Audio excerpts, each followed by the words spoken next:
Dear listeners, welcome back to this latest episode of the podcast series, The Way Out is In.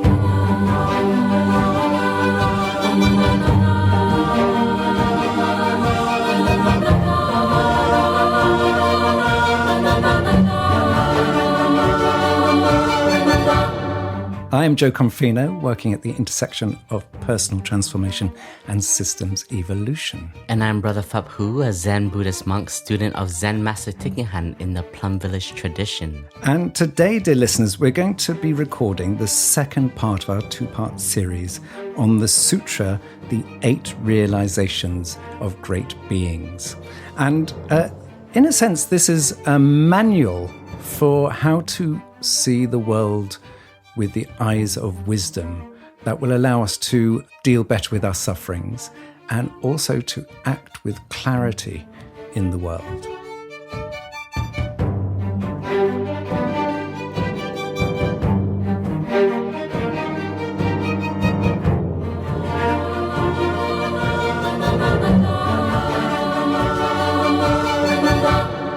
The way out is in.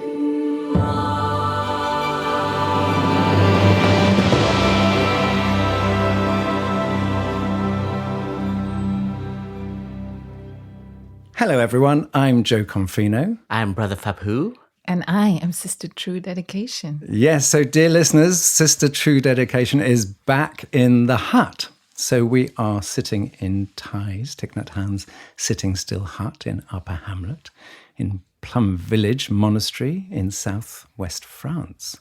And it's very cozy. We're sitting, it's the sort of late autumn and it's starting to get a little bit chill and there are leaves everywhere and it's very, very beautiful.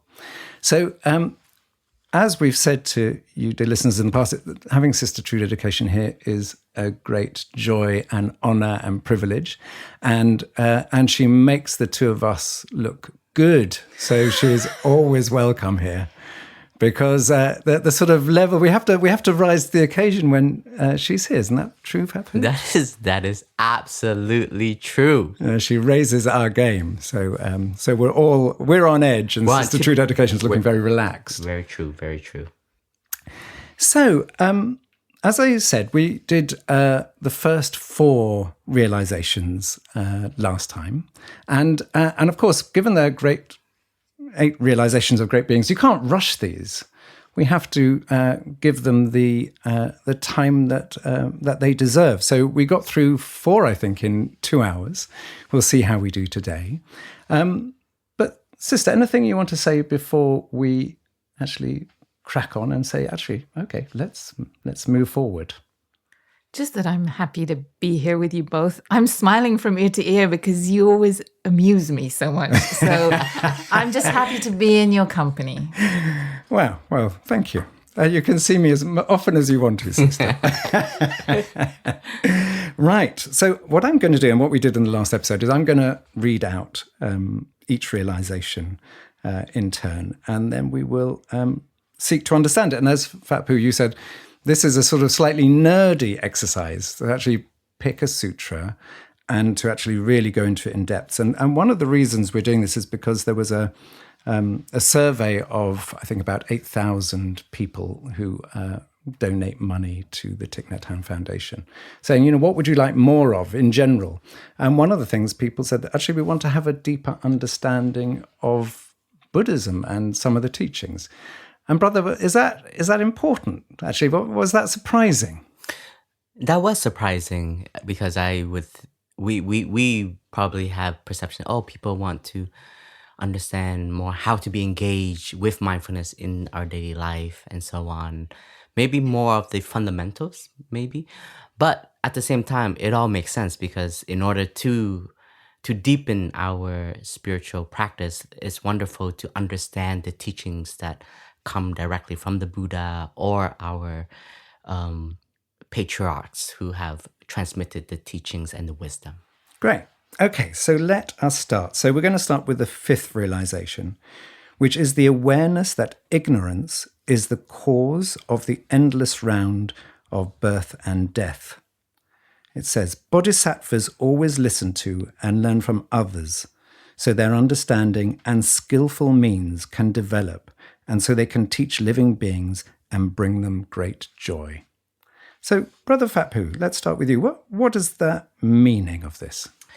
I think, first of all, it speaks on friendship. Bodhisattvas are great beings, are people with the heart of wanting to be of service, of awakening. It's like you always want to learn from others. So there's a lot of time, like maybe we have succeeded to become a mentor, to become a guide, to become an elder, brother, sister, sibling. And then we think we have it all, we know it all because I have taught one person. But this speaks on the realization that friendship and companionship is a very big part of spiritual growth. And in order for us to continue to be developed and to develop as someone of service to help, our ears should always be open, our heart should always be open in order to understand what is happening in the present moment, because sometimes we hold on to past experience, past stories, and we think we can just copy and paste it to every situation. And that makes us very small in a way. And it seems like we are also not able to connect. And I think as somebody who works with a community, connection is part of understanding. And to connect, you have to be open. And especially for those of us who starts to be of help and be of a mentor, I think it is very dangerous that we can become addicted to power and authority and the feeling of like, now people listen to me. There's we spoke about maras in the other realization. Like that is one of the inner like manas meaning one of the layers in our consciousness that is likes to be recognized, likes to be seen and be heard, but then they ignore the root of suffering and the root of ignorance.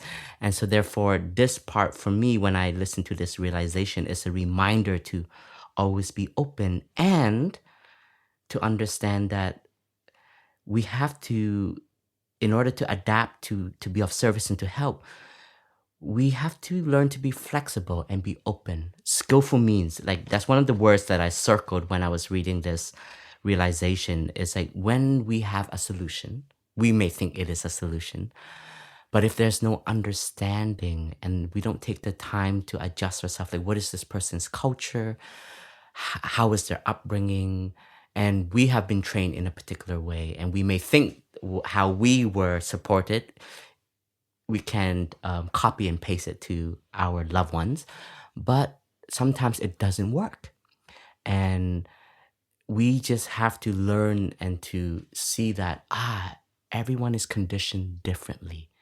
And this is very important when we have this understanding that each and every one of us is conditioned differently. That expands our heart, that allows us to be skillful, also allows us to be kinder also, and also not to be hard on ourselves. Because sometimes we give our heart of service to helping a situation and it doesn't work out. And maybe you are not the condition for this person to understand their suffering. And sometimes it's literally you ask another friend, say, hey, can you help this person? And you tell him or her or they the story, and then they almost like repeat the same thing, and it helps, it clicks because they just match. It's like magnets that click and work. And so sometimes it's also knowing that skillful means is a very big aspect of being of support.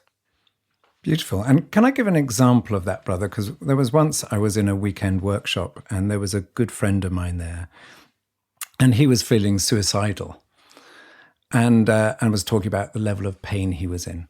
And I remember just standing up and saying, but Bob, it's not his real name, but Bob, you're so wonderful. You have all these gifts. You're so special. You have all these strengths.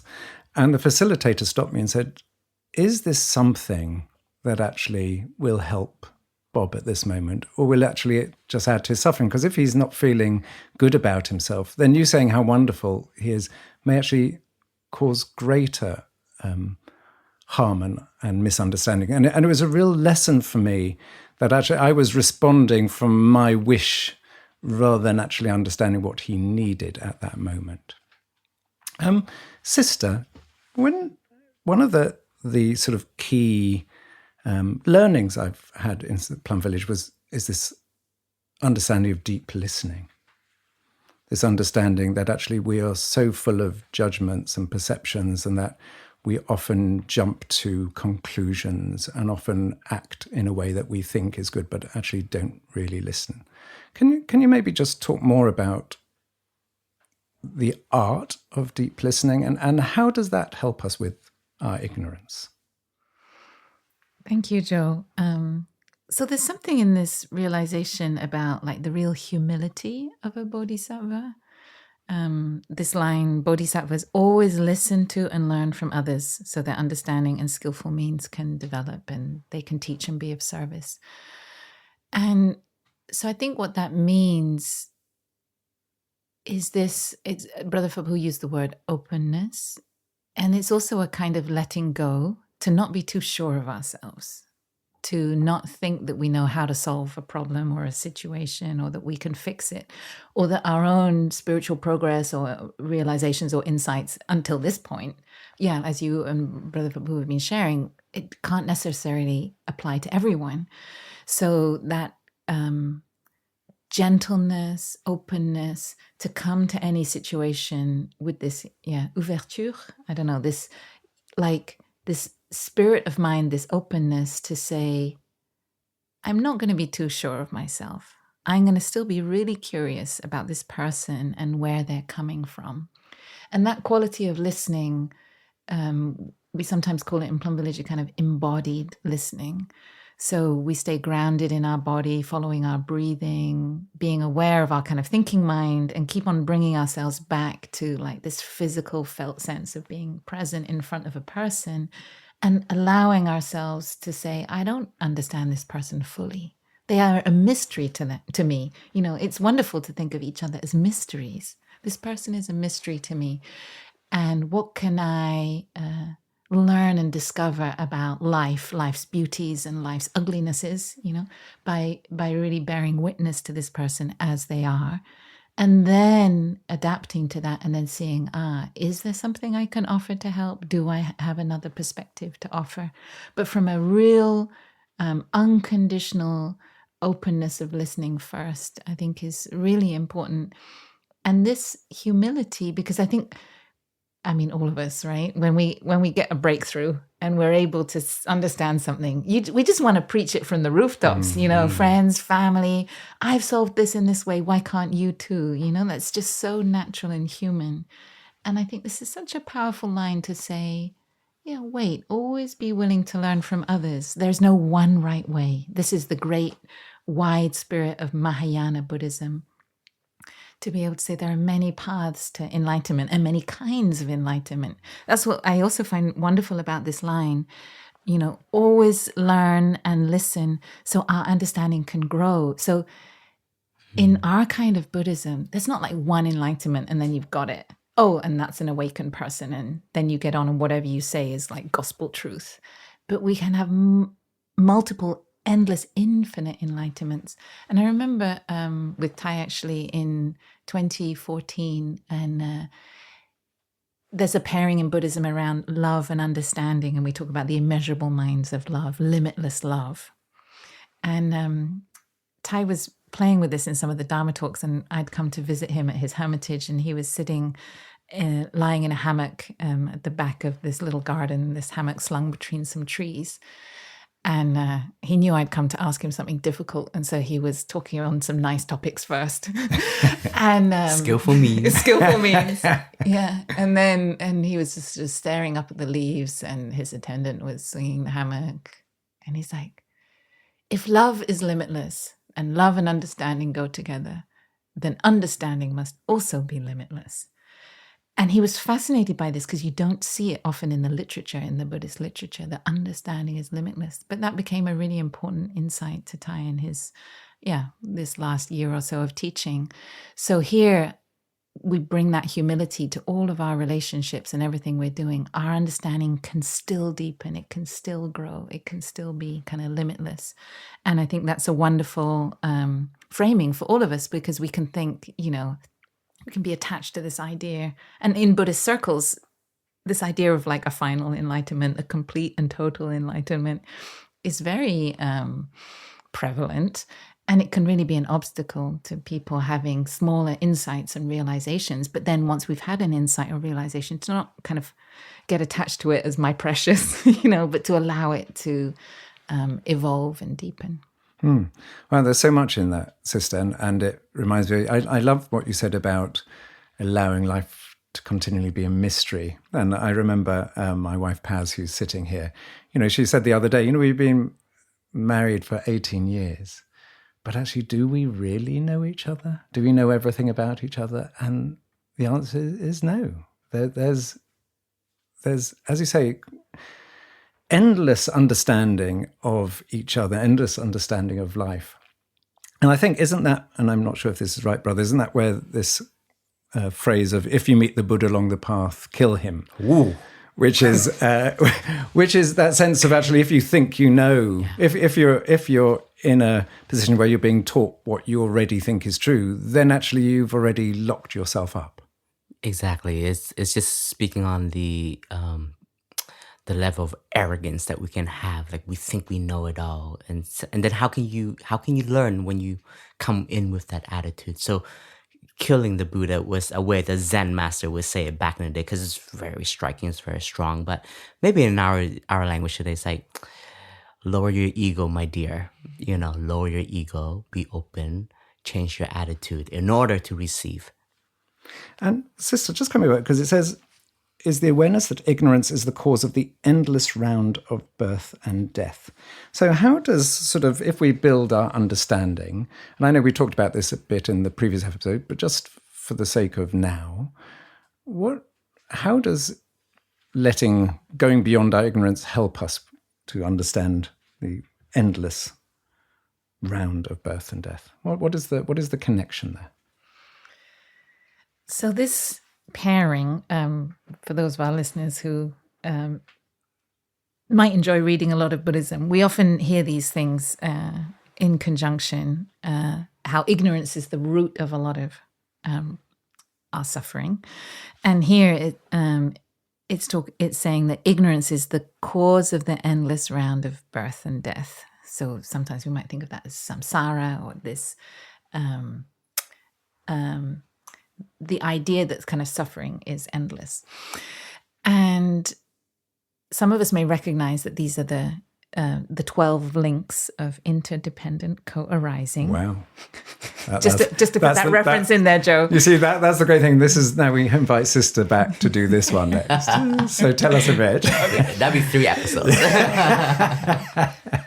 So it's a traditional Buddhist teaching about how to understand the causes and roots of suffering. And actually, in this Rains retreat here in Plum Village, we are studying Thai's teachings on these 12 links, and his explanation that we should always see them in the light of both the historical truth and the ultimate truth.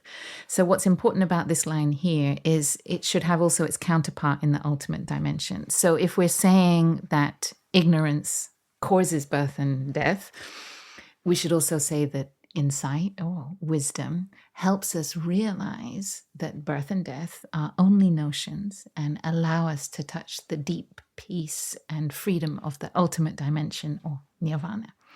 So we would always want to see take any Buddhist teaching in the light both of the historical dimension or the ultimate dimension. And to not make ignorance into a thing. I get really allergic about this sometimes when ignorance is made into a thing. And I'm like, no, but ignorance is the absence of something. It's not a thing in itself. It's the absence of openness, curiosity, understanding, awareness. So we shouldn't make it a thing. And to see that, what are we ignorant of? We're ignorant of the true nature of life, the true nature of the world. And that's why we can get caught in the signs in our historical dimension of birth and death, impermanence, having and not having, all of these things, they are true and they're real, but in the historical dimension. And when we can really look with the eyes and the insight of into being, we start gently to deepen our understanding of the ultimate dimension. So, for example, say that we are feeling caught in an endless round of birth and death. We're struggling against that. We're striving against that. And I don't know, like, okay, let's take a really, really contemporary example that we might be a social worker working in zones of violence and injustice. We can feel this sense that we're in constant struggle against like the suffering of birth and death and injustice and so on. And so this realization is kind of like, you can be a bodhisattva in that setting. You can bring others joy.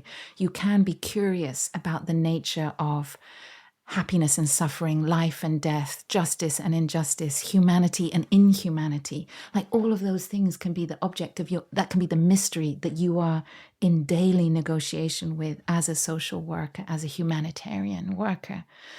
But at the same time, as a spiritual practitioner, we want to live these moments also in the light of the ultimate dimension, in the light of birth and death being ideas, in the light of continuation. There is always continuation. Nothing can be lost.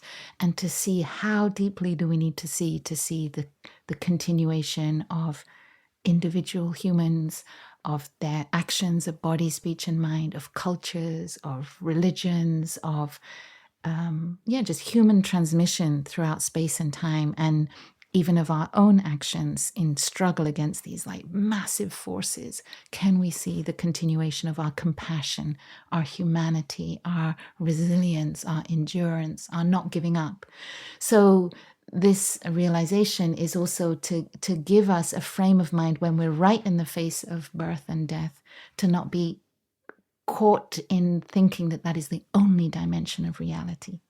Thank you, Sister. And also, it's about can teach living beings and bring them great joy.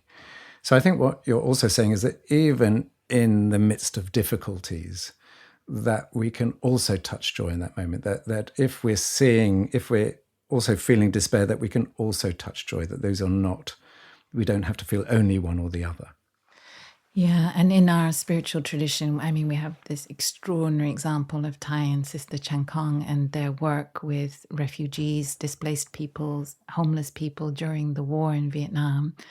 And I find it extraordinary in our tradition. I mean, it's here in this ancient sutra, but it's also there in the Plum Village tradition of spirituality, that in the face of great pain and despair, there must also be music. There must also be like siblinghood, solidarity, and the sort of joy of togetherness to kind of hold each other tight through these really painful situations. And I mean, Sister Chan Kong and her singing, and she was always known as kind of like the singing nun throughout all their peace work in the 60s, 70s, and 80s, and her work with refugees and so on. And so seeing her smile, her singing is like Sister Chan Kong's first response to suffering is the light of life that comes through in her eyes and her voice. It's like there is still this great mystery of what it means to be alive. And there is no life also without death. And I feel that our tradition has grown up with that deep insight in the kind of DNA of our spiritual practice. So this joy here is not a spiritual bypassing joy. It is where there is life, there is death. Where there is death, there is life. It's a real touching what it means what it means for life to be happening on this planet.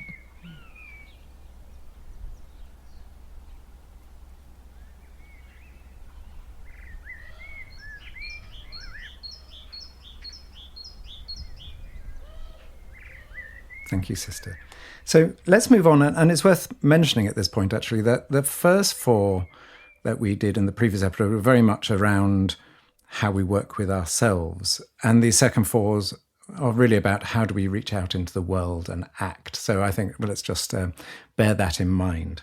So I'm going to go on to the sixth one. And this is the one I find most difficult. And and also I find a lot of people I speak to that this is a very difficult one to take on. So I think let's give it a bit of time and space. But let me read it. The sixth realization is the awareness that poverty creates hatred and anger, which creates a vicious cycle of negative thoughts and actions.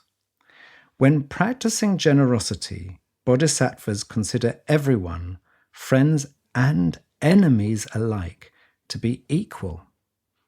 They do not condemn anyone's past wrongdoings or hate even those presently causing harm. So there are two parts to this, actually, which I think is worth going on. One is about what it means by poverty, because obviously there's poverty in the world as a physical reality, and then there's a poverty of understanding. But this idea that we can treat equally even those who are presently causing harm, I think people find very difficult to take on because it looks like it's weak. It looks like even though if someone is beating me over the head, that I should treat them with compassion and be okay with it. So, sister, let's start off with you. What does it mean to treat someone equally even if they're causing you harm? So I think this realization is really talking about the quality, the spiritual energy we bring to our action. And to not take action from a place of hatred, and to not take action from a place of kind of like favoritism and discrimination. Like, I'll care for people, but only this kind of people. And so when it says, in the practice of generosity, bodhisattvas consider everyone equal, it is something about, this is about engaged action, but it's also about the mind that is taking the engaged action.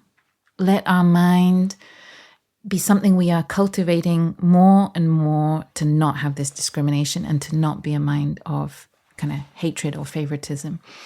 And this is so important because when we're saying that everyone's equal, it's more that, everyone is part of this fabric of life. Everyone has their role to play in this terrible mystery, let's call it that, this glorious mystery. So everyone is life happening, and people are sometimes deep in the mud and the compost, and they have all sorts of causes and conditions that lead them to be, quote unquote, the wrongdoer. And then other people who all sorts of causes and conditions lead them to be, quote unquote, the victim. But actually we can see everyone is at some level victims of the whole thing, right? So this is really about how we choose to take action in relation to all that, and how also to kind of guard and take care of our mind for it not to be a hating mind, not to be a poison mind. Sometimes there's this image in Buddhism of having a knife in our heart. And as soon as I think in myself, I see when I let that hatred creep in, and it does. I mean, I'm part of the world too. I see what's on the news, and having come from a political background, I also keep half an eye on politics, and it's very hard not to resent people in power who I feel are not using their power to be truly of service, but more to be in service of their craving or greed or fear. And so to be able to say that true action, like the kind of action that bodhisattvas aspire to, is an action where we're not hating. That, I think, is the main part for most of us to be able to apply, to like really use our energy of mindfulness to be aware, even in a professional setting, even in a dispute with friends or family. Like, have we let the energy of hatred to kind of creep in? And then this thing about not condemning anyone's past wrongdoings or hating even those presently causing harm. So we may have certain political figures in our mind that are the object of who we think might be causing harm right now. I think it's good also with this realization to start much closer to home, like the family members, could be parents, could be grandparents, could be colleagues. what is the position of a bodhisattva when harm is happening around us? What's our positionality? How do we place ourselves? And to recognize, for me, the insight here, especially I'm thinking of a particular family member, is to realize that people are a victim also of what they're doing.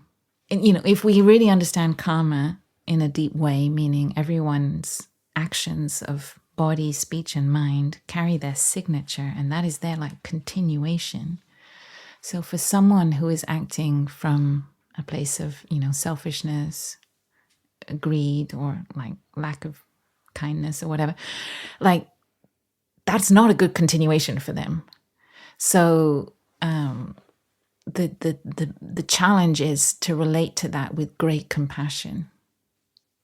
I'm so sorry for them that they're doing this thing, that if only, forgive them, they know not what they do, I think is the line in the Christian tradition. So that is really, for me, what this realization is pointing to. And the reason I say start with family and don't go straight to those political figures or our quote unquote our enemies is because, as with all practices, it's much easier to start with something very tangible and where we have a clear realm of agency, like family members, friends, and colleagues. Your agency is vast in this setting. How we're going to listen to them, the actions we're going to take, the words we're going to use, how we think about them when we are ruminating on the problem or the situation. That is where we have a huge realm of agency. And I think that, as you rightly say, it can seem kind of politically weak if we jump directly to a global or geopolitical scale. And then we say, oh, okay, I'm going to practice putting, a photo of this political leader who I despise on my altar as a way to force myself to practice compassion. It's why start there? Just put your dad's photo on the altar and work there and try and clear out all of those obstacles in your heart. I think sometimes we do these great symbolic acts, but they're just so hugely challenging because, especially on the geopolitical scale, people are much more than their physical form, right? But in the down-to-earth human scale, that is your parent, that is your colleague, that is your family member, that is your friend. And you can reach them. There's just so much more that you can do. And a final thing on this is this very deep teaching from Thai and Dr. Martin Luther King about this idea of the beloved community, which in their few brief meetings they discussed at length together. And in the ideal beloved community of Dr. King, your enemies are included. Your enemies are included. The ones currently persecuting you are included. And I think this was such an important spiritual faith and practice of Thai and Dr. King at the time of the civil rights movement. This is the 1960s. To be able to have that vast, our spiritual love should have that capacity to embrace everyone. And that is a spiritual challenge. It starts closer to home, but then it really opens up. And that's, I think, a great vision.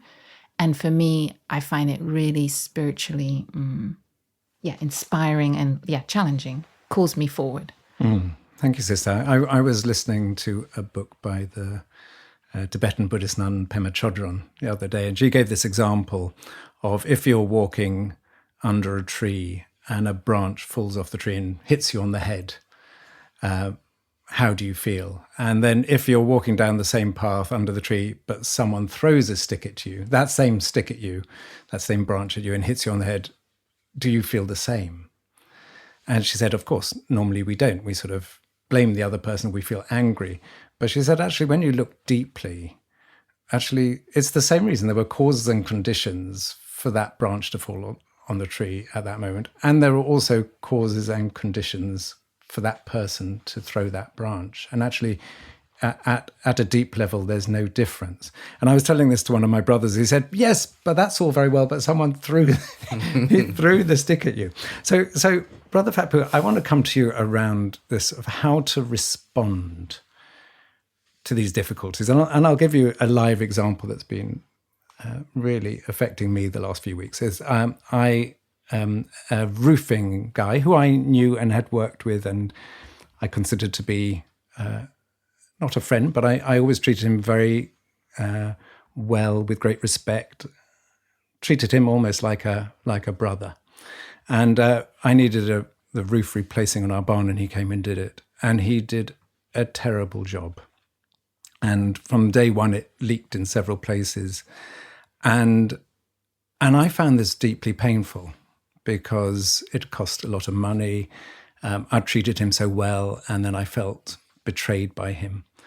And at that moment, it's very, very difficult to see him with compassion, because actually I'm feeling deep level of hurt and worry, watching every time the rain comes in, the sort of water coming through the roof, etc.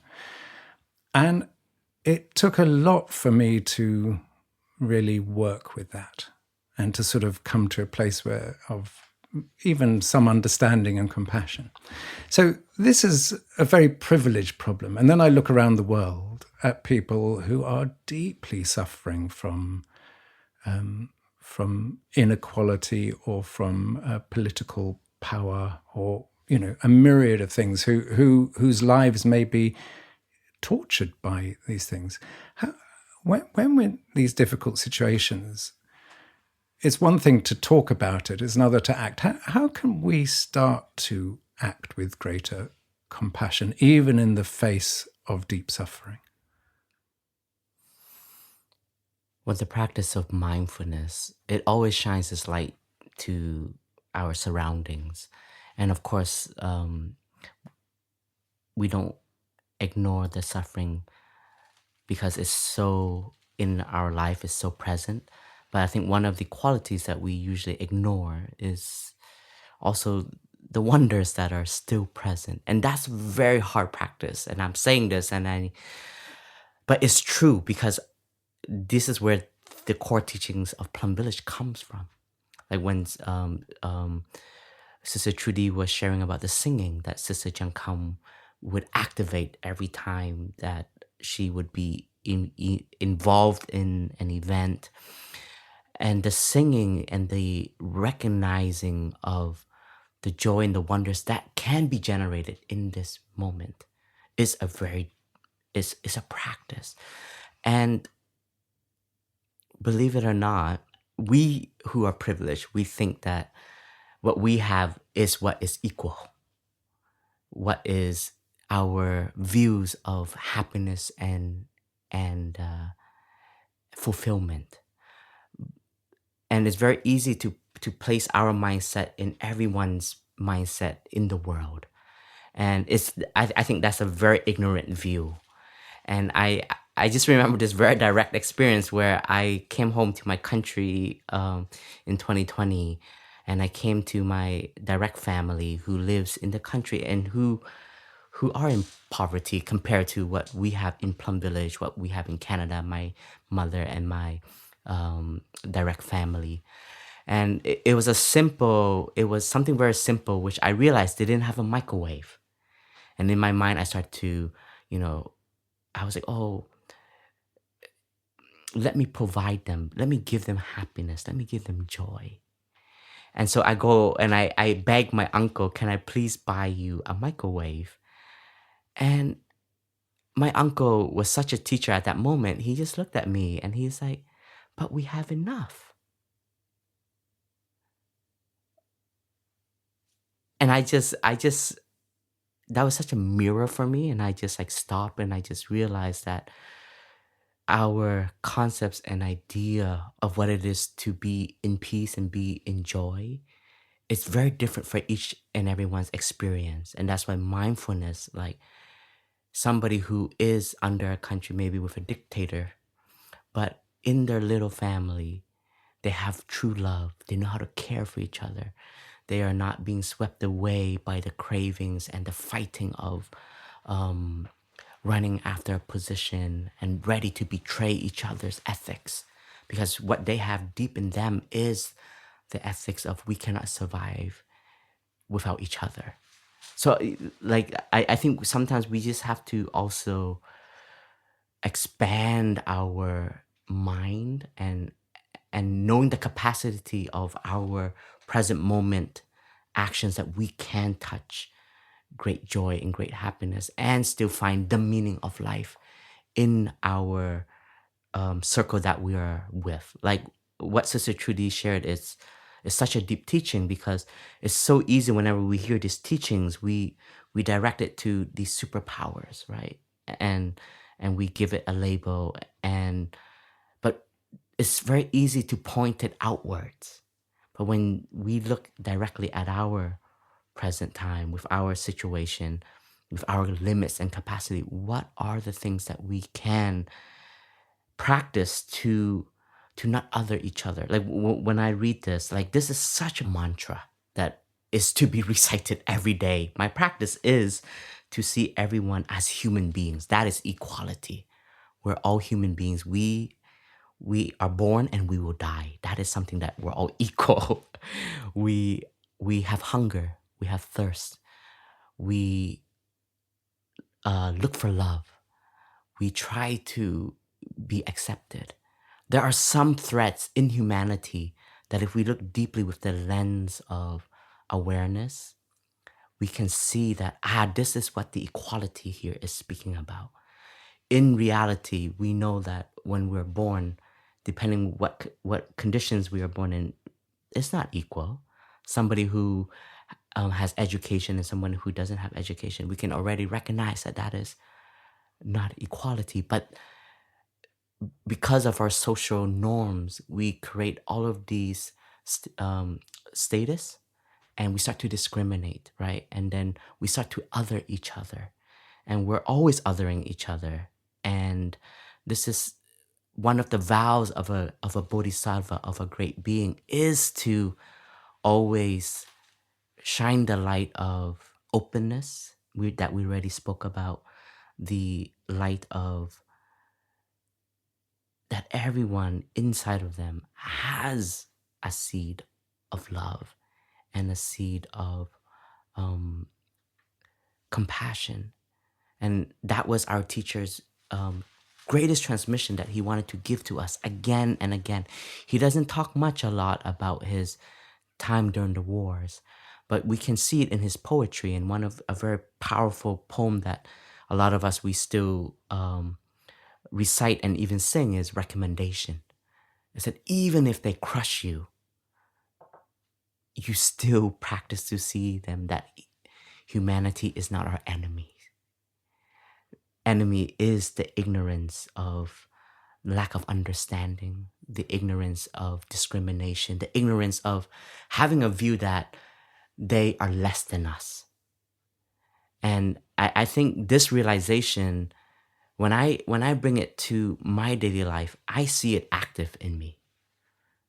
I do have discrimination in me. I do have moments where I have to recite this mantra again, is that no, I have to learn to see all of us as cell in one body. I have to learn to see that we're all flowers in this garden of humanity.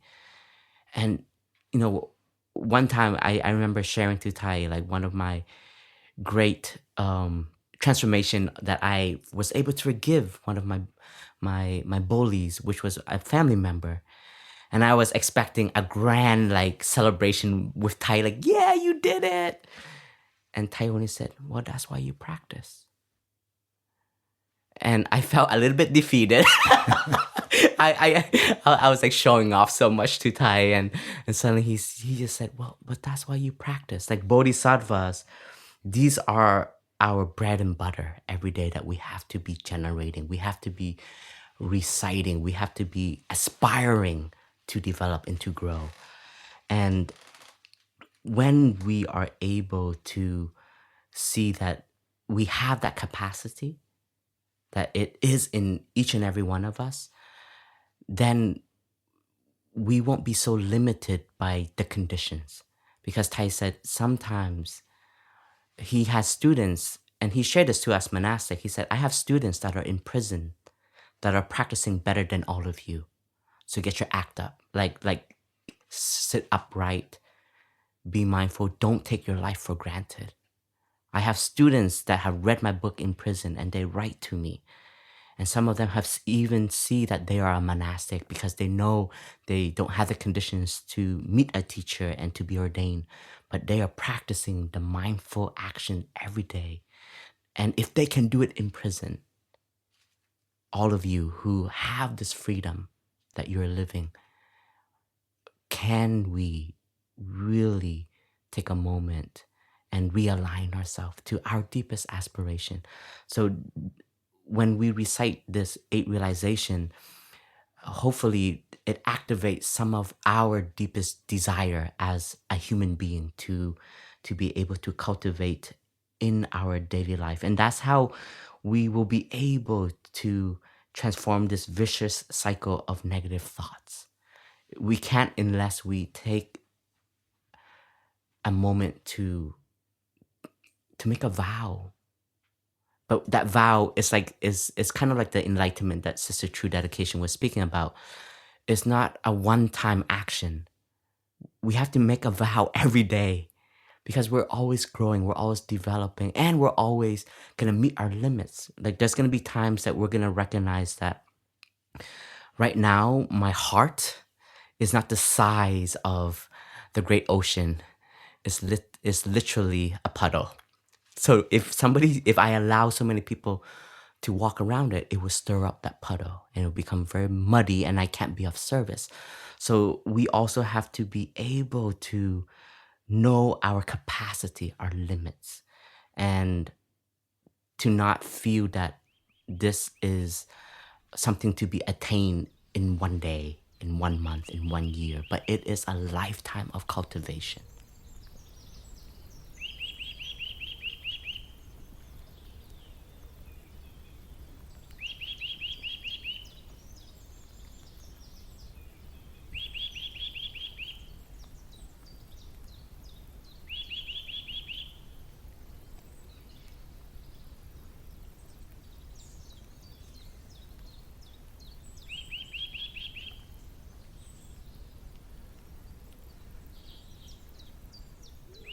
Wow, beautiful, brother. And what you say reminds me of this book by Viktor Frankl. I think it's called The Meaning of Life. And when he was in a concentration camp, and he said even when people were being led into the gas chamber, they had a choice of whether they were going to love or hate, and that those who the majority of people who survived, they survived because they had meaning, they had a purpose, they could feel that love for life and didn't succumb. Sister, I just want to come back to maybe the hardest part of this for me is when people say to me, if there's someone you really despise or you think is really doing great harm in the world, and then you say, well, why don't you try the practice of seeing yourself in them? And you say, no, the last thing I want to do is see myself in that person. And I just want to know the value of that. And I'll just going back to this, what I was saying about this roofer who sort of deserted me in my hour of need.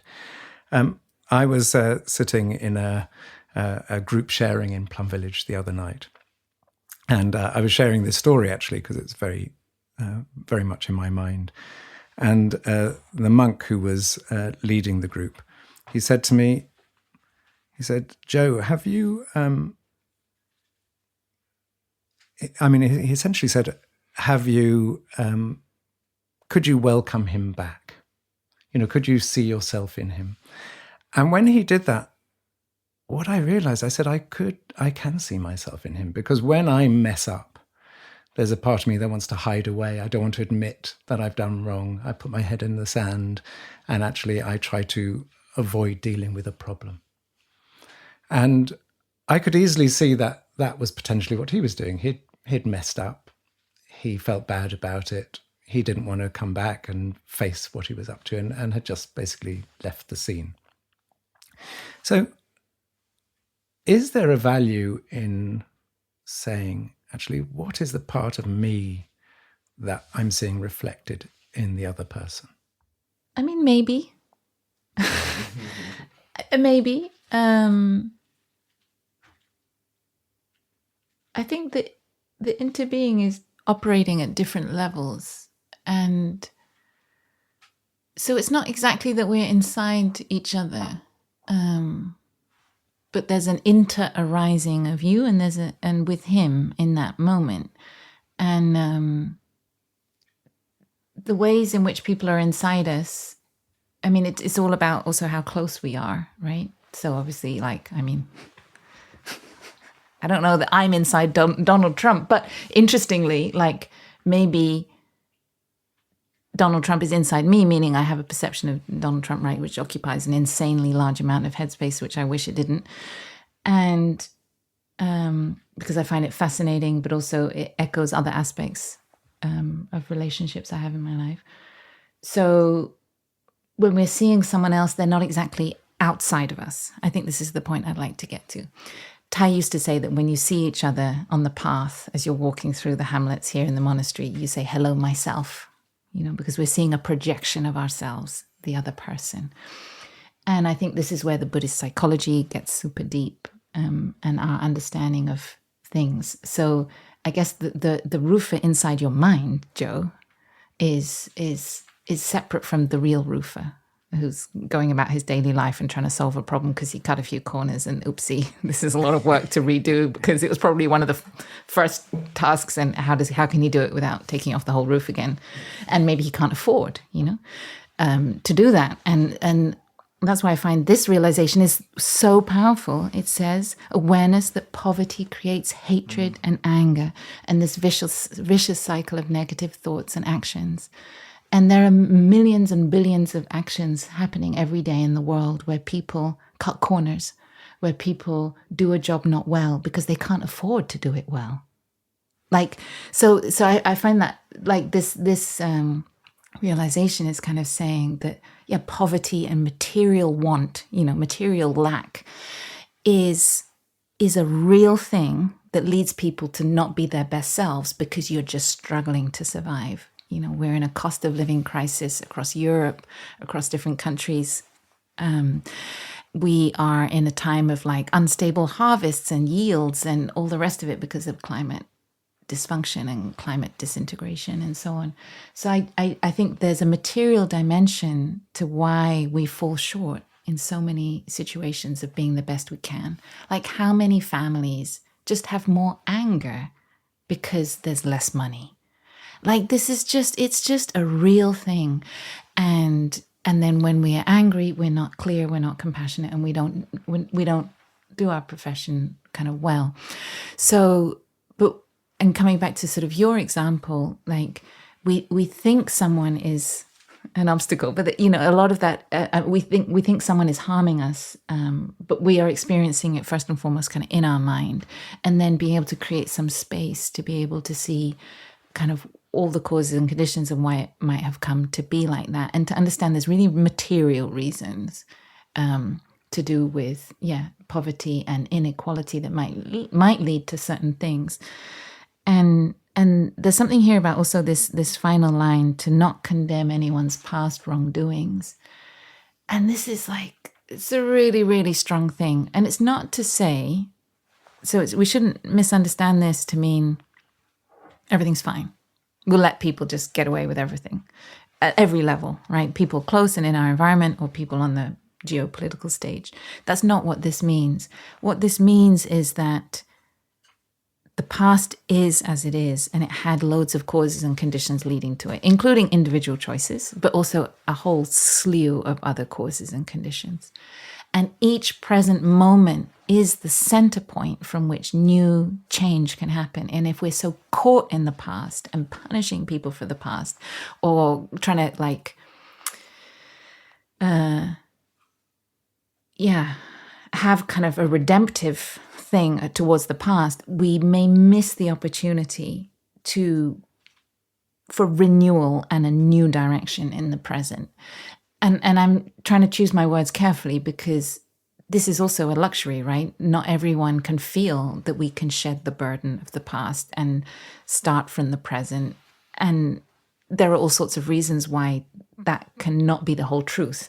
But what this is pointing to here is to say, because it's the action of the bodhisattva, for us not to condemn. It's like it can still be wrong, but we are not lost in the condemning, and we start from the present moment. The past was wrong, we know that, but now, what can we do now? Starting today, how can we kind of reset this? And it talks about like systems like in South Africa with the truth and reconciliation process. And I was talking to with my wife Paz this morning. She was saying, actually, if you look at it, all wars are just about past hatreds that people have not let go of. And I sort of, and a couple of days ago after I had this sharing in Plum Village, I saw that I could welcome this Rufa back as a friend, but actually it would be important for him to apologize first. So it felt like it wasn't because I've paid someone else to do what needs to doing. It's been done. So I'm past that. And now I have to say, well, how do I now want to see him? Do I want to always hate him, or could I welcome him back? And the only thing he would need to do now would just be, I'm sorry, this is what happened for me. And then I visualized myself welcoming back as a friend. And that was really important to me because that felt like, not closure, but it felt there was truth in that. There was forgiveness and acceptance, but also with a requirement that also he took some responsibility. It wasn't just a weak place of, oh, whatever you do, I'll accept. But it had some condition to it, but it had a place of compassion in there. I think we can be witness to people's shortcomings or where we've fallen short. So we're still witness, like you say, there's still that truth.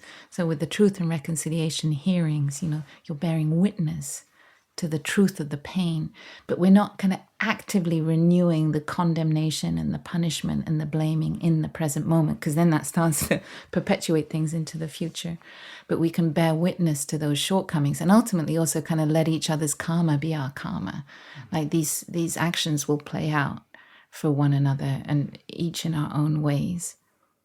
There's one final thing that's coming to mind on this realization, which is when Tai was asked whether he would teach mindfulness in the military, right? So we have the expansion of mindfulness into all sorts of realms of society, and we know that it is already being used in military and kind of violent settings. And sometimes we're really confronted with the kind of ethics of this when people say, will we go and sort of teach in the military, but also even will we go and teach in certain corporations? Will we teach mindfulness? And they're kind of like, how can you? Look at what these people have done. Look at what they're doing. Look at what they're perpetuating. How could you teach them?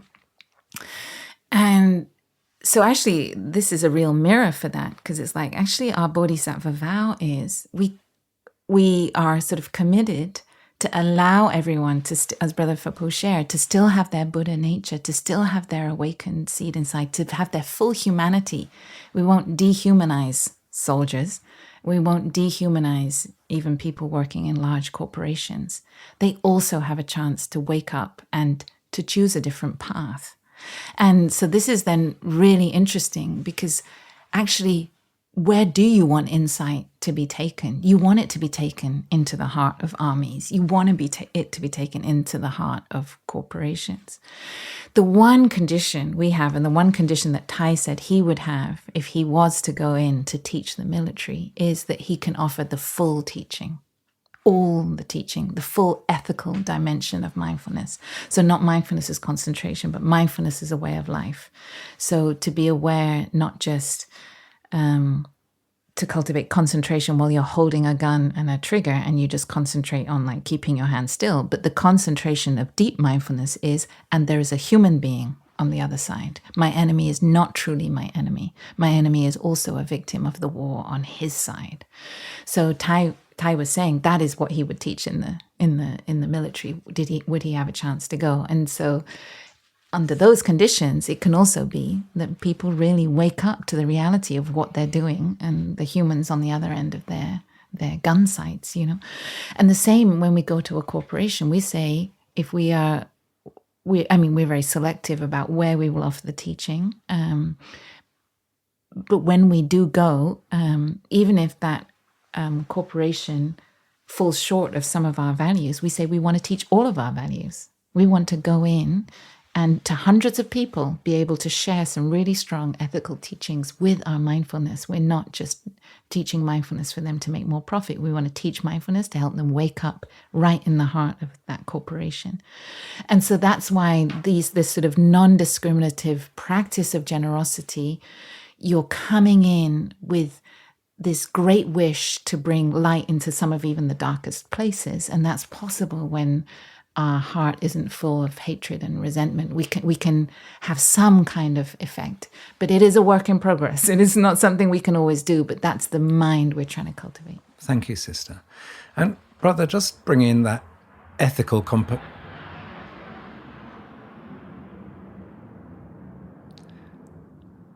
So I don't know, listeners who just heard, there was just a fighter jet that went overhead at that very moment that sister was finished talking. But brother, I just want to come back to, sister was talking about, an ethical component to this. And we know that TWOII's teachings were very much based on a new ethic. And so can you just talk a little bit about poverty and consumption and about inequality? Because, and just to remind us, says the sixth realization is the awareness that poverty creates hatred and anger. Just about TWOII's teachings about what it is to have enough, and actually that TWOII, that part of the sort of action of Buddhism and in the Plum Village tradition is you don't just see inequality and just sit. You actually, it's a place of action. Can you just maybe tell us a bit about just the place of action and our own sort of ethical stance on when we see inequality, how do we choose to act?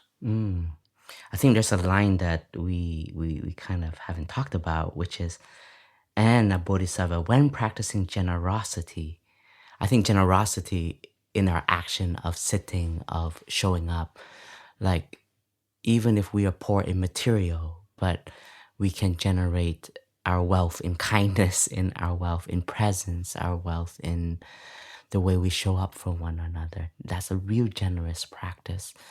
And I think this is also on the receiving end, is like when we have a friend, we have someone who loves us, we have to be also very mindful of protecting that relationship and not just to consume it, not to just like eat it all up and then not be aware of how we are nurturing and caring for the generosity that is present for us. And I know a lot of the times we speak on, this one speaks on the poverties of the world where it creates hatred and anger, therefore we need to invade, therefore we want to take over and we want to bring the resources back. But I think maybe for a lot of us is also aware that when there's not enough love around, there's not enough understanding, everybody feels unsafe, everybody is always on guard. And when we're so on guard, we start to not look at each other as an opportunity for connecting. As humanity, it's just fear. And I think we all experience this today, especially when we walk down the streets of a big city. When we recognize and we see each other on the street, it's so difficult to trust one another. I think that's a big poverty that we have now in humanity, is this way of being and this way of what kind of culture that we have set up together and that we are continuing to generate that is connected to craving, pleasures, competition, and othering one another. Thank you, brother. And there's actually a book on the 8 realizations of great beings by one of the Plum Village monks called Brother Phap Huu. And I was just looking at it, and one of the things he quotes in it is the Dhammapada, which is one of the most sort of ancient Buddhist texts. And this verse is in it. One can only overcome anger with kindness. One can only conquer evil with good. One can only win over the miser with generosity. One can only convince the liar with truth. Sister, before we move on, because as I said, a lot of people ask questions around this, find it very difficult to grasp and work with. Is there anything else that we haven't said yet that it feels important to mention before we move on? Well, one thing I would just say is that I love how these realizations are grounded in reality and the real world. And it's so powerful to say, look, poverty creates hatred and anger. That is our contemplation. That is the object of our deep looking in this realization. And I think that does unlock huge amounts of compassion, understanding, and also a sense of ethics and right action. And it hints at, a kind of political program here, right? Which is the equitable distribution of wealth. And it's very grounded in, like, suffering does have really real causes. And I think sometimes Buddhism can be misinterpreted as saying that suffering, and whether you're happy or whether you suffer depends primarily on your mind, which is partly true, but it's not the whole truth. And I think that's what's really powerful about these realizations. They're grounded in this reality. And that allows us to have compassion in different settings, to be able to not expect of people something that they can't give, right? And I think quite rightly sometimes Buddhism is kind of criticized in the West for being, sometimes, a privileged practice for people who've got the time and energy and resources to be able to sit and do nothing. And in terms of like Maslow's triangle, to be able to pursue these like higher aims of meditation, you got to already not be struggling to make ends meet and so on. And so I think this is just so important, that we know that true, full, deep Buddhism is grounded in this real awareness of economic realities, economic systems. And so where someone has hatred and anger, it may be loads of causes and conditions, including poverty. And we don't blame or sort of punish or condemn people for struggling with that, but we bring great kind of compassion and understanding. And here the poverty leads to hatred and anger. That's just two, but you could have an endless list that could include fear, discrimination, and all sorts of things that might lead you to whatever it might be, want to close borders, close trade deals, whatever, all these other things. That comes from a lack, a kind of material lack. But as Brother Phap Huu has said, we as monastics, we choose a life of simplicity. And so the material lack, we can be living a very simple life materially, but if we are rich spiritually or in community, then we don't feel that poverty, in the same way. So I just think this sort of groundedness in reality is just such an important aspect, and it's quite rare in the Buddhist sutras, and that's one of the things that makes this one so precious. Thank you, Sister. And just finally, I want to appreciate the Plum Village practices for helping me through this situation with the roof, because actually, if I didn't have these practices, I would be a lot angrier. It would have taken me a lot longer to work with them. And that's not to deny, it's provided difficulties for me. I've woken up in the middle of the night worrying about it and feeling anger. Why isn't he not responding? But actually, if I look at now, I've closed the process and I've paid the money to do it, and I can I've acted. I've actually realized Plum Village has been deeply meaningful for me in helping me through this process and allowing me to get to a place where actually I could welcome him back. And I think without the Plum Village practices, I would still be very angry and I would not be letting go of it. And I would be probably continuing to build it up and up and up. And it's taken weeks for me to get there, and it makes me realize that actually we have to be kind to ourselves. As you were saying, Sister, it's not instant, someone's hurt me, therefore, I'll find forgiveness. It takes time. And I think there's something about the being generous with ourselves and being generous with myself that it's taken me some time, but the practice have been there holding that space open for me for when I'm ready.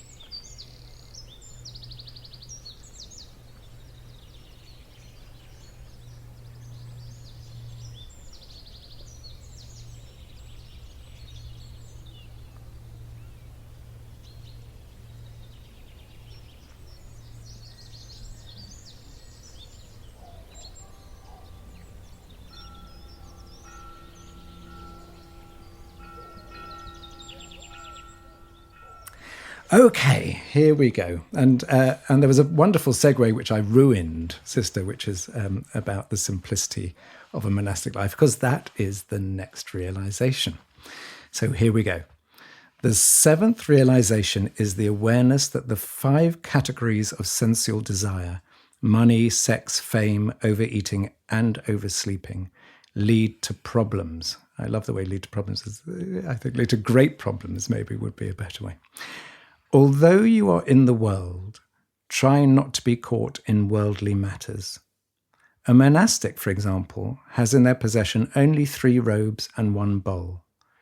They live simply in order to practice the way.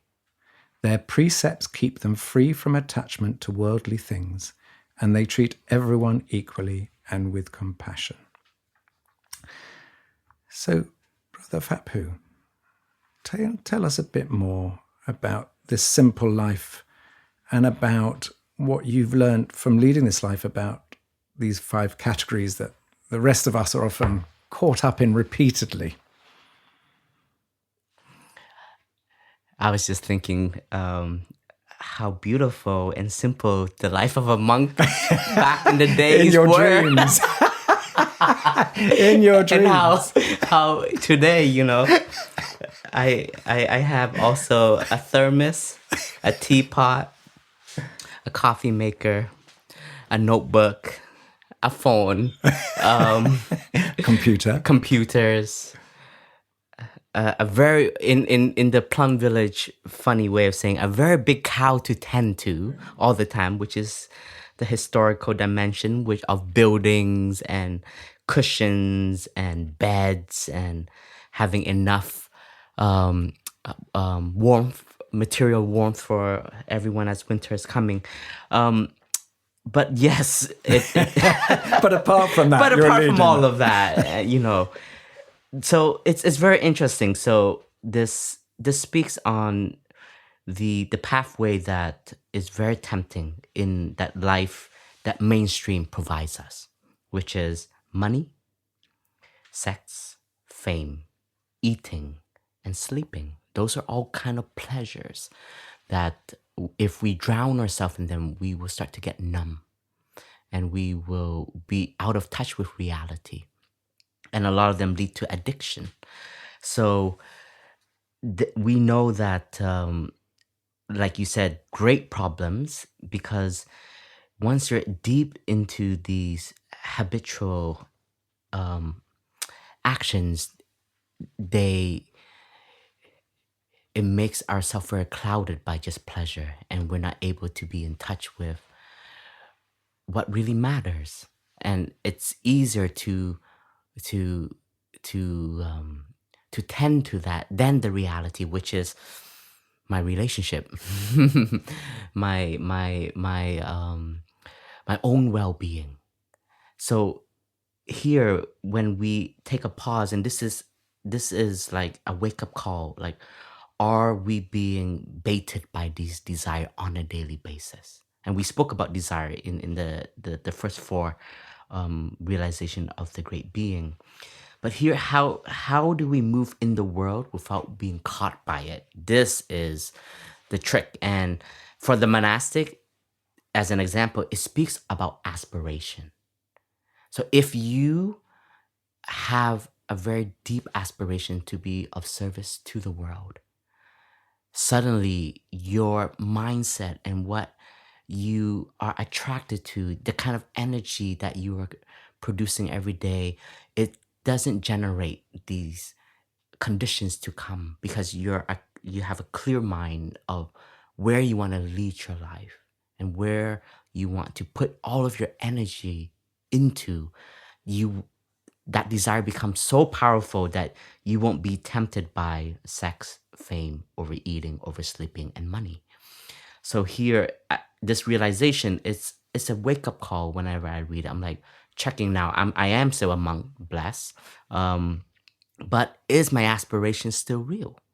Because I, as a monk, can also fall into the desire of fame, the desire of overeating, oversleeping, even the false idea that money gives me safety.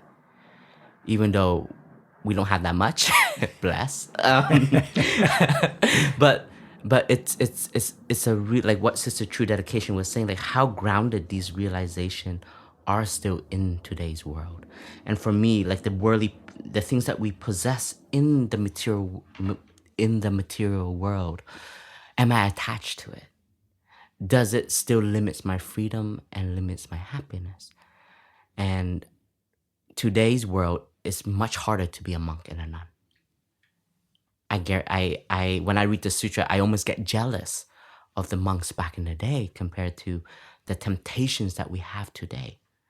Our sense, what we see, what we hear, we're overly stimulated, not by choice.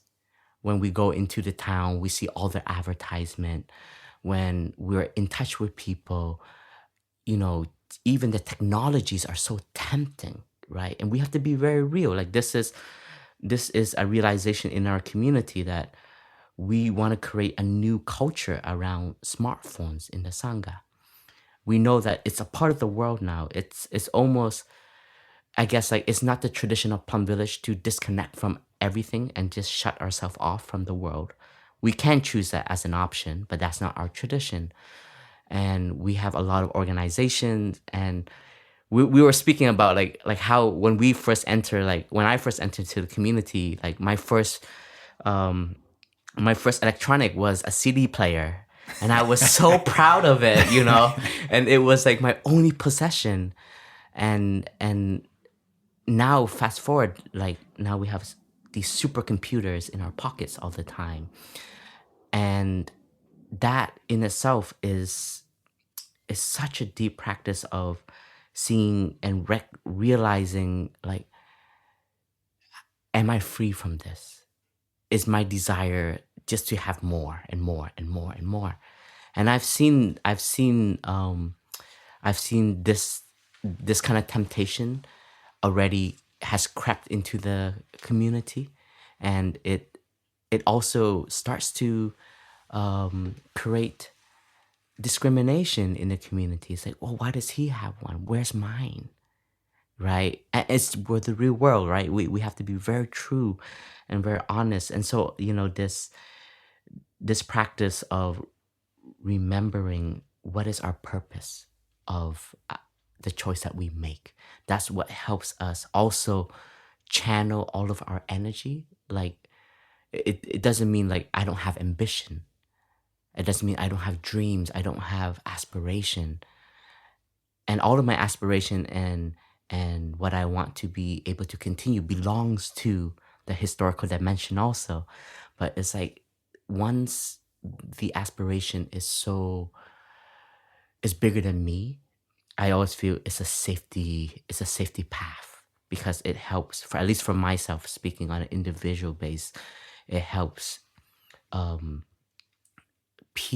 continue to peel the layer of ego that manifests, because I have gratitude as a deeper practice.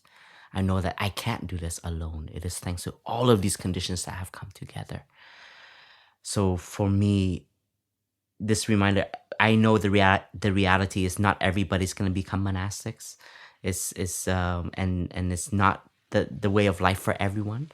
But as those of us who are in the world on a daily basis, like recognizing what are the baits that are being thrown at us at every second, and how do we keep our mindfulness strong to keep our aspiration alive. Thank you, brother.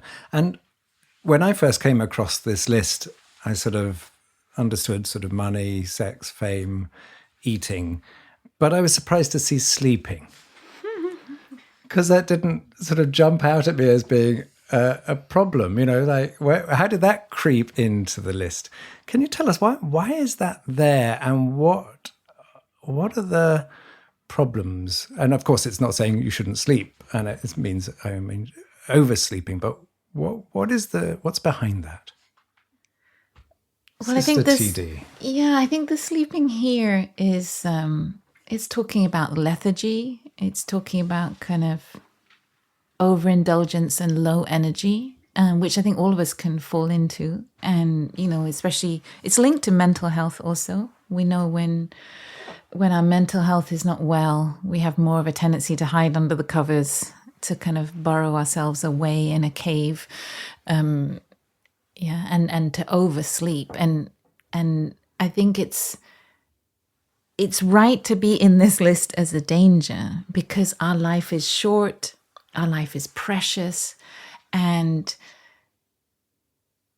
each day is an opportunity to fulfill our aspiration, as Brother Phap Huu was sharing. Each day is a chance to contribute good thinking, speech, and action into the world, whether we're monastic or not. And that may be really challenging for some people, because I think actually I feel we're in a kind of sleep sick society, I want to kind of say. I think I've read recent research around how everyone's sleep is sort of disrupted. We're not getting enough. We've lost our connection to the seasons. So in the winter, we're not necessarily sleeping as much as we should, compared to other seasons like, I don't know, harvest or summer, when traditionally our ancestors would have been up late under the full moon to like stack hay or harvest things or do whatever. So I think we've lost our connection to the right sleep needed for the different seasons, but also continuous deep sleep, and how to create conditions for that because of the shifts in our collective consciousness and then the shifts in our mind. And as Brother Phap Huu is saying, we're living in such overstimulated environments that our brains cannot come to rest and stillness to kind of prepare ourselves for sleep. And I feel like this is not being given the attention it needs. Like, we've taken our society into a direction where the stimulation is at an order of magnitude so much greater even than it was 30, 50 years ago, 100 years ago, not to mention 500 years ago.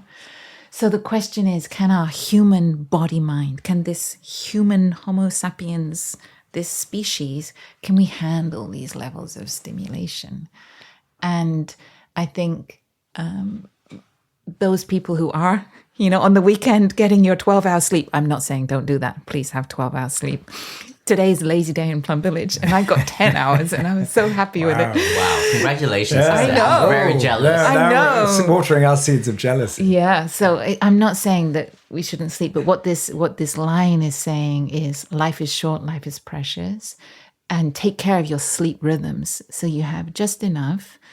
And also naps are very important. As we know, both sleep scientists and in the monasteries, an after lunch break is such an important kind of top up if you're lacking sleep.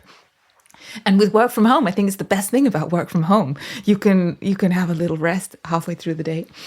So this is not saying please do take care of your sleep, but it's that tendency when we are falling into a depression, when we're falling into lethargy and low energy, of hiding away from actually a chance to wake up, to have insight, to practice generosity, to practice compassion, to do good things with our thinking, speech, and action.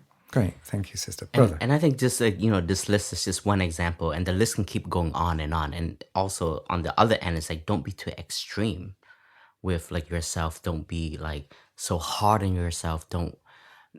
Now I think most of the people don't know how to rest, right? So I think we can also update it at one point. It's like there's also a one direction, but there's another direction of just always being overstimulated, and that we don't know how to be still. We don't know how to rest. We're always going to keep chasing project after project after project after project, which then we take a breath. At one point, we realize this is the end. So like this realization is like a wake up. It's like, what is our aspiration? Great. Thank you, brother. And Sister, I want to just bring, because these four are about also how we act in the world, not just how we act for ourselves. And in the book Phap Huu and I wrote, Being with Busyness, what we described that, when we're busy, we're never just busy for ourselves. If we're busy, we're creating business for other people. And if other people are busy, they're creating busyness for us. So it becomes a sort of collective problem. So, and I know in the mindfulness trainings of Plum Village, for instance, the one on sexual activity says, actually, you're not just have the potential for harming yourself. Of course, you have the potential for harming other people. So can you just maybe just talk a little bit about how we start to see the relationship between our own actions and their impact on the world, and about how our individual actions create a collective field? Because I think often people think of these things of, yes, I need to avoid this for myself, but actually this is about a responsibility and accountability to the collective as well. Yes, I have to confess, I found myself this week thinking, given the state of our society and the direction of politics, economics, violence and wars, inequality, injustice, and then the relation between nations and the climate crisis and so on, I was like, literally the most sensible thing for everyone to do is become monastic. This is a recruitment drive. No. Watch out, listeners. And this thought was just really preoccupying me the last few days. And I was just like, is it my failure of communicating that we're not having like a massive line of people coming to ordain? And I was like, maybe it's a communication problem. I haven't explained to people this is the most urgent thing for humans to do, to devote ourselves to cultivating insight and compassion in order to respond to these situations. And then I thought everyone would then say, well, yeah, but, which is what my brother said when I first came to ordain. Yeah, but, who's growing the food? Who's donating to the monastery? You're going to become dependent on society. And, we had some, not quite such nice words for it, but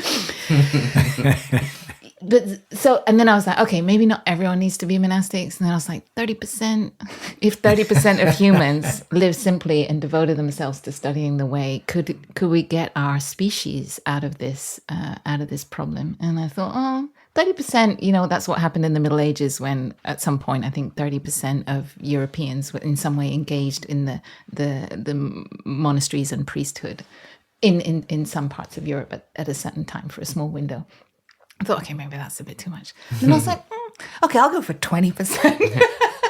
So I think it would be fantastic if 20% of all humans lived really, really simply on the bare minimum and devoted ourselves to studying the way, cultivating compassion and understanding. Because I feel like our species urgently needs it. And I bring it to this kind of scale because the more we consume and the more we think that we can find our happiness in consuming, the more we are destroying the earth. The more we are kind of climbing over each other for status and fame and power and influence and all these other things, the more ultimately we're creating suffering and exploitation around us. And it just is kind of endless, the consequences of our sort of human craving. The more we sort of lose ourselves in these sense pleasures, the less we're really awake to and aware of the actual, very real, tangible suffering that humans are perpetuating to each other and to the planet. So for me, there's a absolutely like that link between these actions and the species kind of impact on the planet. It feels very direct. I feel it's like it's immediate. And I think for me, that was such a part of my aspiration in coming into the monastery. It's like, I want to draw a line under this. I want to say, no, I don't want to participate in this system of exploitation. I just don't want to be part of it anymore. And I want to try and position myself in a way that I can then offer a different kind of energy in, and a kind of counterpoint and a counterbalance. And for many of us, okay, you don't all need to become monastics. I'm not saying that, although maybe 1 in 10 listeners. I'm too old. You wouldn't accept me now anyway. But like, what does it mean to just say to ourselves, maybe the most important thing we can do in our life is cultivate the energy of mindfulness, compassion, understanding, and harmony in our lives and relationships. And like, what would that mean? What reorganization would it be? Like, I remember some people coming to Thai and saying, oh, but I can't find a job of right livelihood of the kind I want. So is it okay if I have a job for like a not very good company or whatever? And I remember Thai saying, well, actually, you can survive on very little. And I remember thinking, oh, Thai, no mercy. These poor people, like, and I really just want to acknowledge that I know sometimes we say this and it can be really painful for people because we have people who depend on us, either older or younger, and we don't have that luxury of choice. But for those of us who can choose what work to do, who can choose to live simply so that we need less money, who can choose to invest more time in our relationships, the people around us, and just taking care of this deep level of kind of human healing, I feel there's nothing more important for us to do. And that's what this realization is really talking about. How can we live? We're all living in this crazy world. And how can we live in the world and not be kind of too shaped and imprinted by it, but find our freedom within it and really live in line with our values? And I guess I want to really put out a rallying call. Don't settle for anything less. Life is so short. Life is so precious. How can we really make these choices really intentionally? We're coming to the turning of a year for the new year. Like, really, how do we want to live that's so in line with these values? And what radical choices can we make to put what's most meaningful and important first?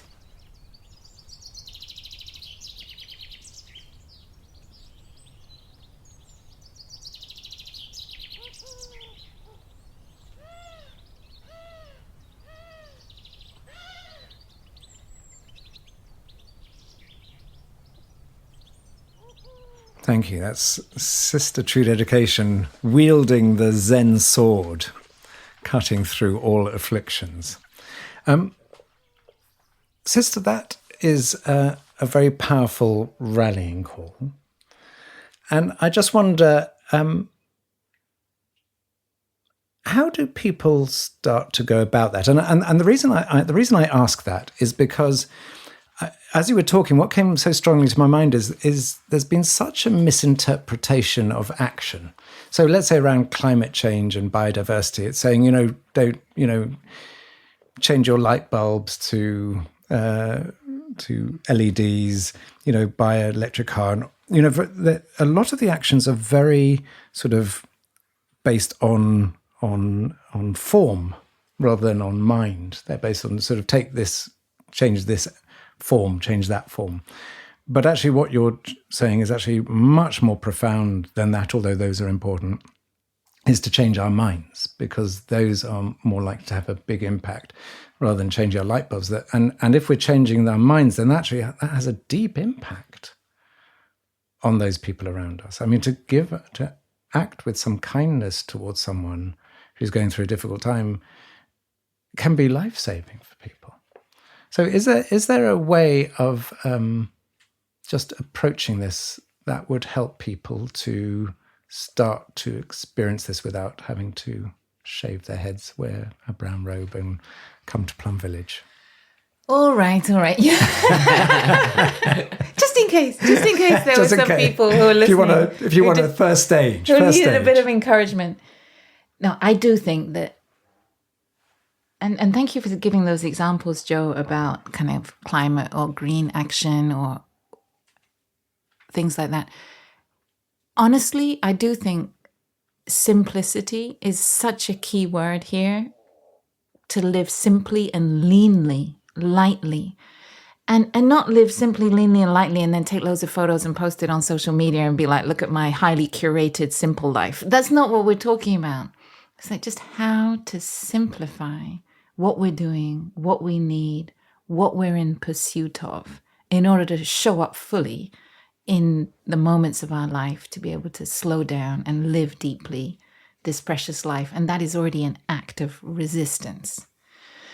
And that is within the realm of everybody. And you don't need to shave your head, and you don't need to become a monastic, although you could if you want. But, that is really something we can all do. And I say that in the full knowledge, I have friends, I have family of my generation, and I know that that's not what society is pushing us to do. Anyone with young kids, like, your life is not simple. Those kids are in school and, whatever activities or whatever thing, that is not a simple thing to solve.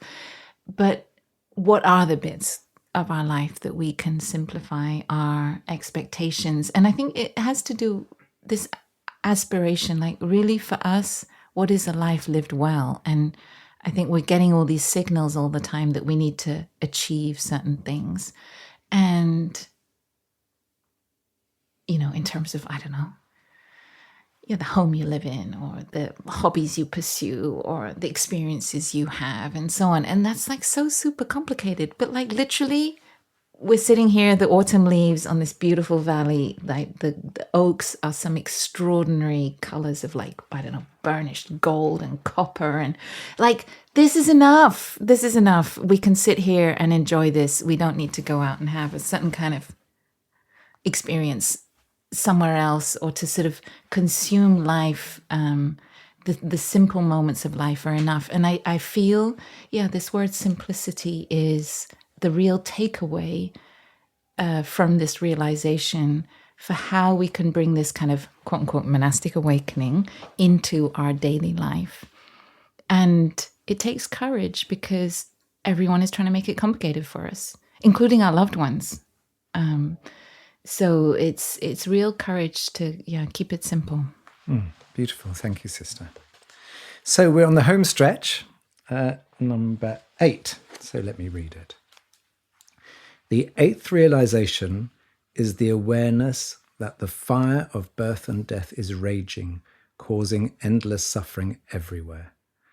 Take the great vow to help all beings, to suffer with all beings, and to guide all beings to the realm of great joy. So, Brother Phap Huu, of course, this in a sense could hold all the others in it. So, you may want to have a general comment on it, but one thing I wanted to particularly mention is to suffer with all beings.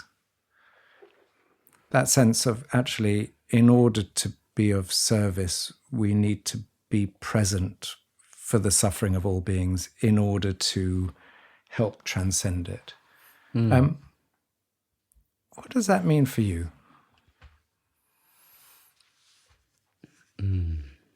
What that means for me is the vow to not only care about my own happiness. And that vow is a very difficult vow, because a lot of the times I feel like, but that's what I can control. But that's also a wrong perception, because that's not true. And part of our human molding, like Sister True Dedication has beautifully put together, like what society has molded us to think and to generate is me, me, me, and me. And to win, is such a big goal, like to win in life, like is to be happy by myself, to have it all by myself. I got things figured out. But here the great vow is, but that's not enough, because if you really open your eyes and see like how interconnected we all are, and how interconnected relationship and suffering is, you will have to change. Like your way of thinking, your way of embracing, your way of speaking, your way of being will shift. Because when you touch suffering as an enlightenment, like, wow, suffering is there, and it's not mine alone, it's not yours alone. It is shared, it is conditioned. And how can I transform my part so that I can also offer the healing and the gentleness, the simplicity of just being back to the river of life, and I feel like this is to suffer with all beings is, I think sometimes, like at least for me, like I'm in the Plum Village bubble where majority of us are practicing interbeing. But when I go to the airport to go on a retreat, everyone is so selfish. Everybody's like elbowing each other to get on the airplane. I'm like, bro, we're all gonna get on the airplane. I don't think they're gonna leave us behind. Right? It's like when we are like shopping, or Black Friday comes, right? Sorry to use this example, but I was just watching these clips, like just seeing the greed of people, like ready to like stomp on each other to get a flat screen TV. And it's all about me. It's all about mine. It's all about my own happiness. And I share this not to judge, right? I'm just sharing this, like, this is this marketing and this kind of way of life that has been shaped for us. We are so deep in it now that what Sister True Dedication was sharing is a rally. It's like, come on, people. I'm ready. I'm with her. Like, I saw the flag a long time ago. I'm still following it. But it's this rally that our teacher always does it too. At the end of every retreat, he's like, now go home and find moments of mindfulness that you cultivate in your daily life so that you keep this interbeing nature alive in you, that you're not alone, and that every action of your life has an impact. And how we can continue to transmit this wisdom, you have to interbe. Because even if you have insight, you want to share it to help other beings. And that's what I think is so cool about the Buddha and Tai, was like, they found a way. They could have chosen a path and just like, you know what, humanity, you guys are a mess. I'm tired. I'm tired of all y'all. Like, enough killing, enough discrimination, enough of this. Like, I made it. And they could have just packed up and lived their life in the forest, on a mountain, in a cave. But no, they chose to still be with the world. And I think that is a great vow. And this is what has motivated me to become a monastic. To see that, wow, like I can be in a place that is not perfect. I can be in a place that I don't have to transform all my suffering, but I can still be. And I think that is very powerful.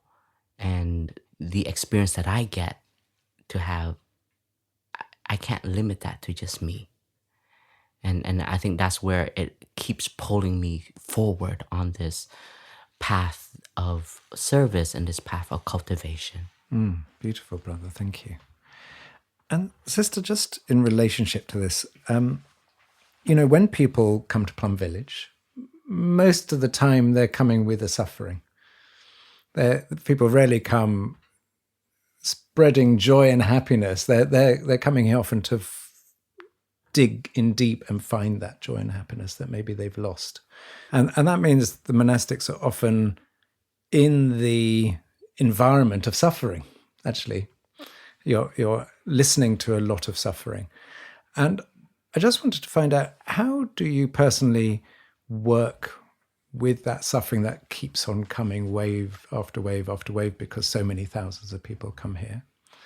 And also in relationship to that question, what is it that you find that when you're working with people who come to Plum Village, what is the one thing that often touches them and leads to their eyes sort of just finding some light coming back into their eyes?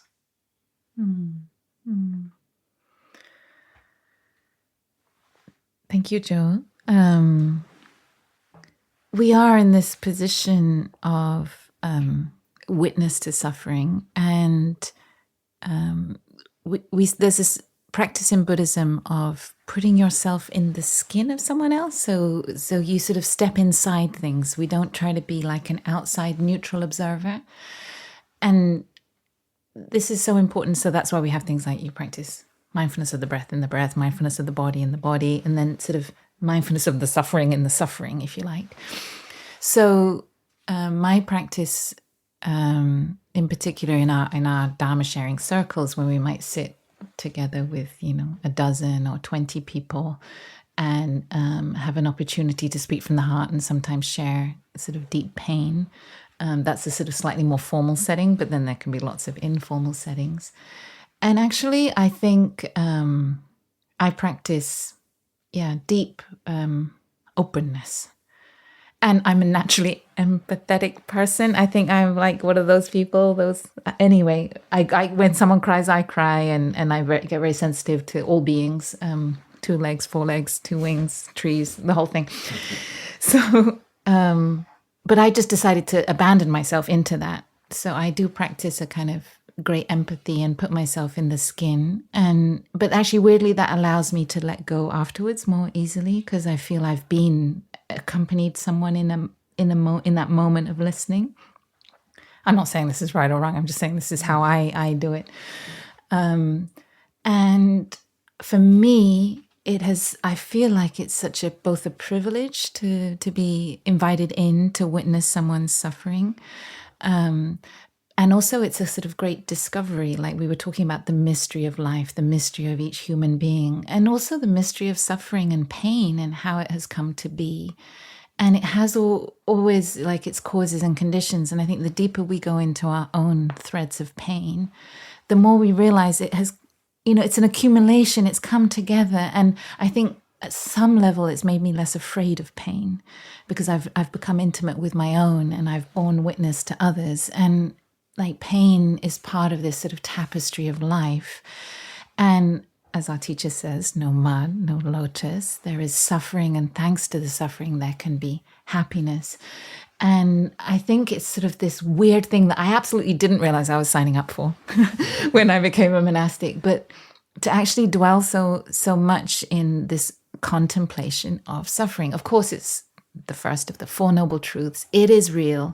Get with it. Be familiar. Wake up to it. Feel it. Sense it. Taste it. Touch it. Be in it. But then keep moving. Move. If you're going through hell, keep going. And you come through. And thanks to that pain and seeing it, witnessing it, acknowledging it, naming it, we can start to understand it, and we get some relief. And this is the second thing that I never realized was part of this life. Like I have touched great suffering, my own and others here, but also the relief of naming it, the relief of holding suffering in the light of mindfulness, in the light of stability and community and the collective energy of a small group or a bigger group. And then to be able to get insight, having created some space and some acknowledgement of the suffering, then we can get some insight into it. But this visceral feeling of relief, to have sort of named our burdens and sort of laid them down, is really extraordinary. And in just a week, you mentioned everyone who's coming here throughout the year, and most folks come for 7 days. And it's just incredible what is possible when we can simplify our inputs in the retreat, to relax our body, to relax our mind, to feel the supportive energy of a community. And these are all like the ingredients needed in order to embrace and recognize and name sufferings and pain. And then the relief, like it's just a miracle. I can't explain and kind of break down the science of it, but there's something extraordinary that can happen in collective practice here in the countryside, here in a spiritual environment where we're following certain kind of ethical codes and so on, like just the relief and taking refuge in things like all the things that have been mentioned in these realizations, the impermanence, the interbeing. We are not defined by our suffering. We have a chance to name it and to move on. From this moment we move on, we can be renewed and we can find a path through it. And that suffering may have some really real world causes. Some folks suffering, we can call it, internal or emotional. Some others, you've lost your job, you've lost your home, you've lost your livelihood, you've lost your life's work, you've lost whatever it might be. And it can be really a real suffering, the suffering of discrimination, the suffering of not being safe.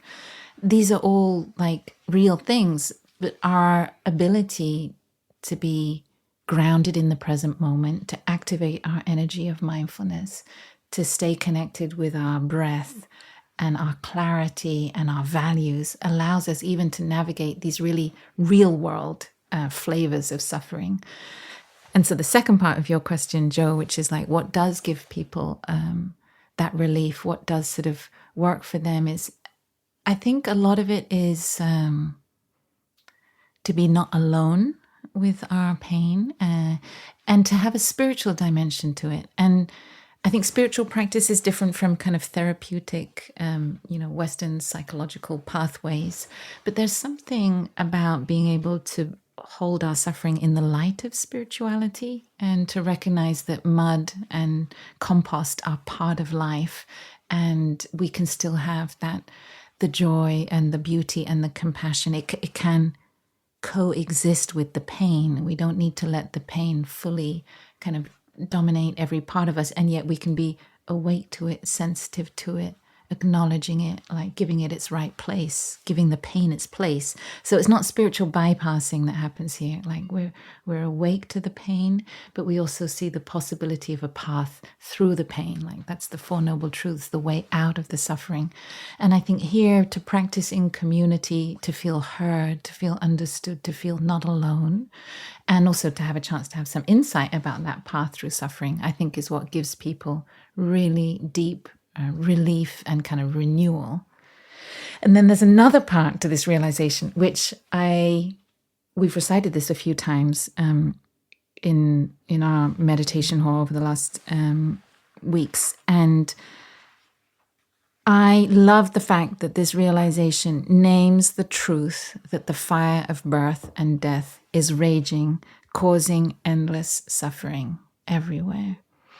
And I think sometimes, in our work with the climate movement that you've been immensely a part of, Jo, and in our work for peace, in all the areas in which we're engaged, we can have the idea that like there's a destination and we're trying to stop the fires of birth and death from raging. And I get caught in it, and I can see people in these different justice movements getting caught in it. Climate justice, racial justice, peace justice, whatever we want to call it. We're struggling for that moment when there will be no more wars on earth, when everything will be restored to balance and equity. And it's quite brave that, our spiritual ancestors give us this line, that the fire of birth and death is raging. And yes, in the historical dimension, that's just part of it. Like grief and loss is going to be part of life from now until the endless end. and that will come with suffering. That, there is no birth and death that doesn't come with suffering, because we love one another and we're lost to one another. Life is precious and then life is lost. But the idea of it kind of raging for me is this real samsara of like injustice seems to be part of like the phenomenon of life. And I think that's been really helpful for me, because I think it's important not to set some goals that we then sacrifice our whole life on that goal. Like, until this has been solved, I will not rest. Until this has been solved, I will not live my life deeply. Like this is worth fighting everything for. And I think that's kind of partly right, but maybe like 20% for living deeply. Like just 20%. Like give yourself some sunrises and some sunsets. Give yourself some time doing nothing to live that moment deeply, to be with your loved ones deeply. Because there are certain fires that will be raging long after we're all gone, long after this whole site of Plum Village is razed to the ground, by whatever causes and conditions. Like there will be injustice and suffering also many, many generations hence. So this is about what's our positionality in relation to that, if we want to be on this path of a bodhisattva. And it is to say we do suffer with, we do practice deep empathy, we do what we can, but also we live deeply, we do our best to touch the ultimate dimension. And this final line of this realization, to guide all beings to the realm of great joy. So here that is like the ultimate nirvana, peace, happiness, to touch the wonders and the miracles that are there even amidst the suffering. Wow. Well, where do I sign up? You're already in. I'm sorry, you can't. You probably didn't even know, Jo. Well, if I was 10 years younger, I'd just say, okay, I'll sign the forms now. Sorry, darling, my lovely wife here. She'd probably be pleased to get rid of me, to be honest. Sister, thank you so much for joining us and for your wielding of two Zen swords, I think, today. It's been beautiful. And thank you, Phap Huu. So dear listeners, if you enjoyed this episode, and if you didn't, I don't know what's wrong with you. But if you enjoyed this episode, there are many others which have wisdom and tenderness and love and care in them. You can find The Way Out Is In on Spotify, on Apple Podcasts, and of course on our very own Plum Village app. I think our ninth realization is we need Sister Trudy more and more and more in our podcast. The Way Out Is In. Yeah, and I think we'll just have to relocate the podcast to her room in Lower Hamlet. And dear friends, you can also find previous guided meditations. Sorry, we didn't have enough time in today's episode to do a meditation, but a lot of guided meditation is recorded and is in the on-the-go section of the Plum Village app. And this podcast is co-produced with Global Optimism and the Plum Village app with support from the Ting Han Foundation. If you feel inspired to support the podcast continuing, please visit www.tnhf.org/donate. We want to offer our gratitude to our friends and collaborators, Kata and Clay, aka the Podfathers and our co-producers, our other friend Joe, our audio editing friend, Anka, our show notes and publishing, Jasmine and Cindy, our social media guardian angels, and to Georgine, who is with the tech side today. And just to end, I just want to read the closing of the 8 realization of the great being. Well spotted, brother. These 8 realizations are the discoveries of great beings, Buddhas and bodhisattvas, who have practiced diligently the way of understanding and love. They have sailed the Dhammakaya boat to the shore of nirvana and have then returned to the ordinary world, free of the 5 sensual desires, their minds and hearts directed toward the noble way. Using these 8 realizations, they help all beings recognize the suffering in the world. If students of the Buddha recite and meditate on these 8 realizations, they will put an end to countless misunderstandings and difficulties and progress towards enlightenment, leaving behind the world of birth and death, dwelling forever in peace. From your lips to everyone's ears, brother.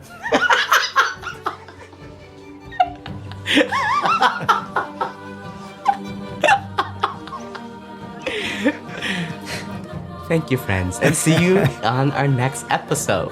Bye, everyone. Bye. The way out is in.